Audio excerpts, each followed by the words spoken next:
Selamat pagi Sobat ATR BPN. Kita kali ini ada podcast pertama yang kita namain Si Komo, Si Kanjeng Coffee Morning. Kali ini kita udah ditemani oleh Kepala Bidang Survei dan Pemetaan Kanwil BPN Provinsi Jawa Tengah, yakni Bapak Deviandi Gustia. Langsung ke pertanyaan pertama. Apakah di Jawa Tengah itu terdapat PTSL, Pak? Di Jawa Tengah seperti di daerah-daerah lain itu juga terdapat program PTSL dimulai dari tahun 2017, 2018, 2019, 2020, 2021 dan sampai 2025 masih terdapat. Yang tahun ini sekitar 29.000 hektar. Tahu saya ya Pak ya, di Jawa Tengah itu tidak semua dapat PTSL.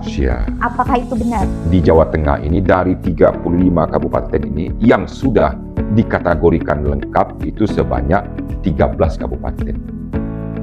Jadi 22-nya belum lengkap. Sehingga dari 22 inilah diberikan target atau alokasi dana untuk pelaksanaan PTSL. Jawa Tengah itu menduduki peringkat kemarin ke 8 atau ke 9 yang capaiannya itu sudah mencapai hampir sekitar 70% sampai 80% dan ini terus berprogres. Terus nih Pak, kemarin saya tuh baca komen-komen di Instagram banyak banget yang nanyain PTSL, PTKL di Kota Semarang.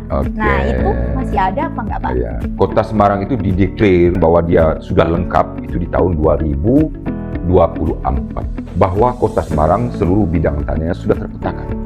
Sehingga alokasi dana terkait dengan PTSL ini tidak lagi diarahkan kepada Kota Semarang karena sudah lengkap. Kira-kira nih Pak, masih banyak nggak bidang tanah yang sampai sekarang tuh belum terpetakan? Apabila dia masih di situ di gambar itu disebutkan gambar situasi, itu pasti belum terpetakan. Ini apakah dibolehkan? Apakah sertifikat yang dikeluarkan dengan gambar situasi itu sah? Sah. Apabila suatu pemohon sedang mengajukan permohonan di mana bidang tanah tersebut belum terdapat peta pendaftarannya, maka dapat dikeluarkan sertifikat yang bersifat sementara. Satu pertanyaan terakhir Pak, bukti kepemilikan tanah yang dimiliki tahun 1961 sampai 1997 itu udah nggak berlaku lagi di tahun 2026. Nah, itu benar apa enggak Pak?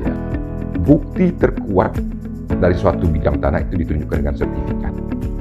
Sertifikat di tahun 61 sampai dengan 97 masih tetap berlaku sebagai tanda bukti hak kepemilikan satu bidang tanah. Gitu. Baik Bapak, berarti yang ada di sosial media itu hoax ya Pak ya? Oh. Ya, dan masih berlaku untuk sertifikat yang ada di tahun 61 sampai 97 teman-teman.